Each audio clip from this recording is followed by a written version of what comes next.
কংখৰ পঠোৱা দৈত্যখিনি তাতেই গোট খাই থাকে। কংখৰ বাংখনি পাই যত দৈত্য আখে তুমি অগণিত যেন পুৰি মৰে থাকে। গতিকে কংখই পঠোৱা প্ৰথম ৰাক্ষসী গৰাকী হৈছে পুতনা। পুতনা আন এটা নাম হ'ল কি মায়া। কাৰণ কৃষ্ণই তেওঁ আবিৰ্ভাৱ হৈ পুতনা ৰাক্ষসীক বধ কৰিলে। আৰু পুতনা আন এটা নাম হ'ল দুৰ্গন্ধ। গতিকে দুৰ্গন্ধ বিনাশ কৰি সুগন্ধৰ ভগৱন্ত গুণনাম ভক্তিৰ ৰসৰ মাজত যাতে আমি গৃহখন জীপাল কৰি ৰাখিব পাৰোঁ, সেইকাৰণে আমাৰ মহাপুৰুষ শ্ৰীমন্ত শংকৰদেৱ গুৰুজনাই এই কলিত পতিতত পৰি থকা জীৱশ্ৰেষ্ঠ মানৱসকলক কৃষ্ণৰ চৰণত উত্তৰণ হ'বৰ কাৰণে জাতি ধৰ্ম বৰ্ণ নিৰ্বিশেষে গীত বাদ্য নৃত্য কলা সংস্কৃতি সাহিত্য বৰগীত প্ৰতিমা ভাওনাৰ জৰিয়তে সঁচাকৈ মানৱ জীৱনটো কৃষ্ণৰ চৰণত উত্তৰণ হ'বৰ কাৰণে বহুত কষ্টৰ কৰি গুৰুজনাই এই একখন হৰিনাম ধৰ্ম প্ৰতিষ্ঠা কৰি থৈ গ'ল। কৃষ্ণৰ নিজ মুখৰ অমৃতময় বাণীৰে অৰ্জুনক কোৱাচলেৰে এই কথাখিনি আমাক সিদ্ধান্ত কৰি দিছে। মিথিলা ৰজাৰ জনক অতিকে কৃষ্ণ মহা বৈষ্ণৱ, কৃষ্ণৰ ভক্তি অতিকে লুতুৰি পুতুৰি। সঁচাকৈ জনকৰ সেই ভক্তি স্বয়ং কৃষ্ণই বৈকুণ্ঠত থাকিব নোৱাৰি এদিনাখন হঠাতে জনকৰ ঘৰলৈ আহিল। জনকৰ ঘৰলৈ অহাৰ লগে লগে দ্ৰুত মুখে বাৰ্তা পাই জনকে হাতত নানা ধূপ দীপ বাদ্য অৰ্ঘ্য লৈ আগবাঢ়ি গৈ স্বয়ং কৃষ্ণক পথ প্ৰসৰণ কৰি তেওঁ ৰাজ দৰবাৰলৈ লৈ আহিল আৰু ৰাজ দৰবাৰৰ ৰাজ সিংহাসনত কৃষ্ণক বহুৱাই নানা ভক্তিৰ ভাৱেৰে সেৱা স্তুতি কৰিলে আৰু সেই সেৱা ভক্তি কৰা কৃষ্ণই পৰম সন্তোষ লাভ কৰিলে। আৰু তেতিয়া জনকক কৈছে, সেই মহা বৈষ্ণৱজনক তোমাৰ ভক্তিৰ মই পৰম সন্তোষ লাভ কৰিছো, কাৰণ তুমি যেতিয়া কৈছা, জনকে কি বুলি কৈছে, হে প্ৰভু তুমি নিৰন্তৰ নিৰাময় নিৰাকাৰে পৰম ব্ৰহ্ম কৃষ্ণ, তুমিয়ে স্ৰষ্টা তুমিয়ে দ্ৰষ্টা তুমিয়ে জীৱ নিয়ন্তা। সঁচাকৈ পৰম সৌভাগ্য আজি জনক ৰজা আমাৰ কিহৰ পদধূলি কৃতাৰ্থ কৰিলে এই মুহূৰ্তত। হে প্ৰভু এই যে সিংহাসন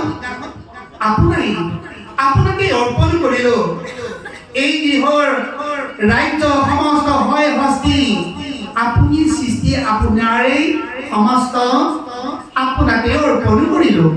আৰু যে আমাৰ পুত্ৰ ভাগ্য সমস্ত হয় দাস দাসী আদি কৰি সমস্ত আপোনাকে অৰ্পণ কৰিলো। আমি আপোনাৰ চৰণত দাস কিংকৰু কিংকৰ ভিত্ত।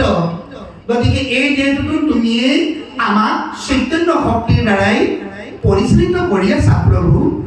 হে দয়াময় তুমি প্ৰভু নিৰ্গুণ গুণেৰ সীমা নাই, নিৰ্গুণ হৈ জীৱ সুহি গুণ গায়। সাক্ষাৎ দেৱৰ দুৰ্লভ আপোনাৰ চৰণৰ সমস্ত দ্ৰব্য আপোনাতে অৰ্পণ কৰিলো। মাত্ৰ ইহকাল পৰকাল যুগে যুগে যাতে আপোনাৰ চৰণত ঠাই দিয়ক বুলি মিথিলা ৰজা জনকে সেৱা জনালে। তেতিয়া মিচিকে হাঁহন মাৰি কৃষ্ণই কৈছে, ধন্য ধন্য মই তোমাৰ ভক্তিৰ পৰম সন্তোষ লাভ কৰিলো। সঁচাকৈ মিথিলা ৰজাৰ এই ভক্তিত সন্তুষ্ট হৈ তেওঁ অযোধ্যা সহ অৰ্থাৎ তেওঁৰ ৰাজ্য সহ বৈকুণ্ঠলৈ কৃষ্ণ লৈ গ'ল। এতিয়া যেনিবা মিথিলা ৰজা জনকৰ বহুত ধন সোণ সম্পত্তি আছে, ৰাজ্য আছে, সিংহাসন আছে, যেনিবা দিলে কাৰণে কৃষ্ণ সন্তুষ্ট হ'ল, নহয়নে বাৰু? কিন্তু উদাহৰণ এটা আমাক দি দিলে, সেই মিথিলা ৰাজ্যই নাম হ'ল সূত্ৰদেৱ। তেওঁ থাকিবলৈ এটা ঘৰ নাই, পিন্ধিবলৈ বস্ত্ৰ যখন কিনিছে ফাটি চিটি কুঁৱলি গৈছে। আৰু তেওঁ যিটো পাত্ৰত পানী খায় সেই পাত্ৰটো কি বুলি ক'লে, সেই পাত্ৰটো এফালে ভগা বোলে অকণমানে পানী থাকে। কিন্তু তেওঁ এজোপা বৃক্ষ তলতেই বাস কৰিছে। সৰুৰ শেষত সেই সূত্ৰদেৱৰ ভক্তিত আলোকৃত হৈ স্বয়ং কৃষ্ণই বৈকুণ্ঠৰ পৰা এদিনাখন আহিলে। অহাৰ লগে লগে সূত্ৰদেৱে কি কৰিলে, আগবাঢ়ি গৈ কৃষ্ণক সাৱধানাই ধৰিলে। হে প্ৰভু কি সৌভাগ্য আজি এই সূত্ৰদেৱ আগবঢ়াই আনিলে। কান্দি কাটি তেওঁ সুন্দৰভাৱে এখন কুবনৰ ধৰা দিলে। পূব বনখনতেই কৃষ্ণ বহিলে আৰু সেই ভগা কুমণ্ডলৰ পৰা তেওঁ চৰণ তিয়াই তাৰপৰা পখালি সেই পানী ঘাম কৰি দেহত তৃপ্তিদায়ক পালে। সদৰে শেষত কি নিদিম বুলি ভাবি তেওঁ এটা পাততে ফল মূল থৈ দিয়ে। কিন্তু সেইদিনাখনি দুখৰ বিষয়, কিন্তু ভাল ফল মূল নাই। শুকান তুলসী পাত এখিলা আছিল আৰু আমলখি গুৰি অকণমান আছিলে, বুজিছেনে? এতিয়া দিবই লাগিব। তেতিয়া সেই দ্ৰব্য দুই ভাগ আনি কৃষ্ণক অৰ্পণ কৰিলে আৰু কৃষ্ণই আঞ্জলি পাতি ধৰিলে। আঞ্জলি মানে দুইখন হাত আঞ্জলি পাতি ধৰিলে আৰু তাতে অমৃতময় শুকান তুলসী পাতখিলা আমলখি গুৰিকণ দি দিয়াৰ লগে লগে কি হ'ল, তাৰ পৰা ৰসেৰে ববলৈ ধৰিলে। আৰু কৃষ্ণই সত্যদেৱলৈ চাই আছে। কৃষ্ণই আমদানি পানী ধৰাৰ কাৰণে তেওঁ আনন্দতে কি হ'ল, ঘূৰি ঘূৰি কঁকাল ভাঙি বাউসী ভাঙি কাম জোকাৰি সত্যদেৱে আনন্দত নাচিব ধৰিলে। লগে লগে সেই তেওঁৰ হাতত থকা অমৃতময় দ্ৰব্য তেওঁ গ্ৰহণ কৰিলে। আঙুলি ফাক চেলেকি আঙুলি চুপি খালে। ৰসেৰে একেবাৰে ভৰপূৰ হৈ পৰিল।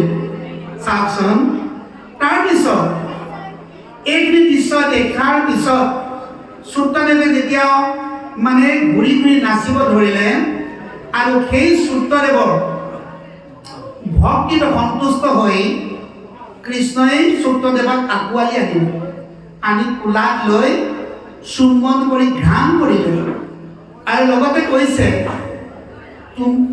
মানে যি মিথিলাৰ ৰজা জনকে আমাক যিখিনি ভক্তি কৰিলে সেই ভক্তিৰ বলত তেওঁ ৰাজ্যসমূহত বৈকুণ্ঠ স্থান দিলোঁ। আৰু তুমি আজি আমাক যিখিনি সেৱা ভক্তি কৰিলা, তোমাক আমি যিটো স্থান দিব লাগে, যিটো দ্ৰব্য লাগে বোলে আমাৰ ওচৰত নাই, কিন্তু তোমাৰ ওচৰত আমি নিজকে নিজে দাগ হৈ বৃত্তি হ'ল। সদৰ শেষত স্বয়ং কৃষ্ণই সত্যদেৱক খৰ কৰিলে বৈকুণ্ঠলৈ লৈ গ'ল আৰু কৃষ্ণৰ চৰণত বিলীন হৈ গ'ল।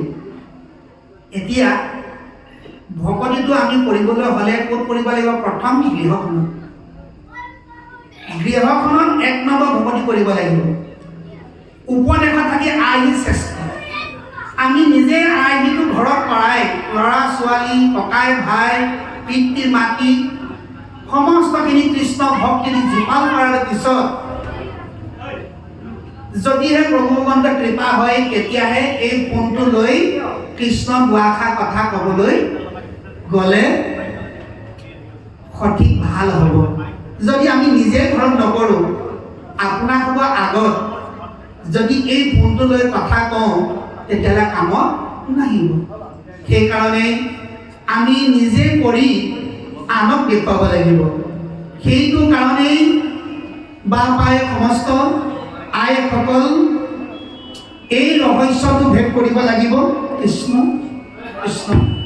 গতিকে এই ৰহস্য ভাগৱত তত্ত্ববোৰ যোগেদি এই ৰহস্যটো ভেদ কৰিব লাগিব। মৃত্যুকো নগনে সিটো ভৈলহত বুদ্ধি, সকাম কৰ্মৰ আৰু শুনা যেন বিধি। স্ত্ৰী মধ্য মাংস তেহে আকুল হৈ মতি, ঈশ্বৰৰ আজ্ঞাত আৰু নকুন দুষ্মতি।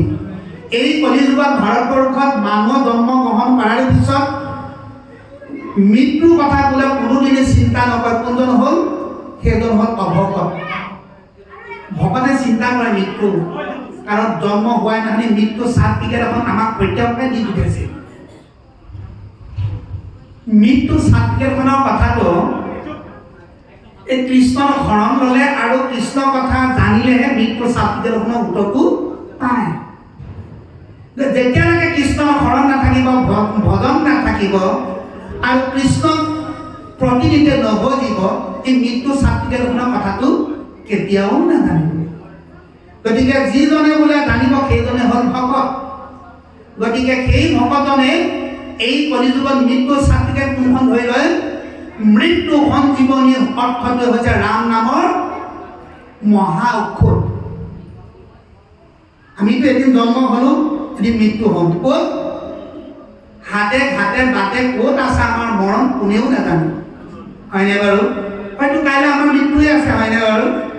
কিন্তু তাৰ আগত আমি অনুভৱ কৰাটো উচিত, ভাবিব লাগিব। ভাগৱত পাঠ কৰিলেও নহ'ব, ব্যাখ্যা কৰিলেও নহ'ব, শুনিলেও নহ'ব। যেতিয়ালৈকে নিজক নিজে সৰু পাতি ভাগৱতত কোৱা কথাখিনি তত্ত্বৰূপে হৃদয়ত অনুকৰণ কৰি যেতিয়ালৈকে আমি নিজে নিজকে কৰ্মখিনি নকৰিম, তেতিয়ালৈকে কাৰ্যকৰী কেতিয়াও হ'ব নোৱাৰে কদাপি। সেইকাৰণে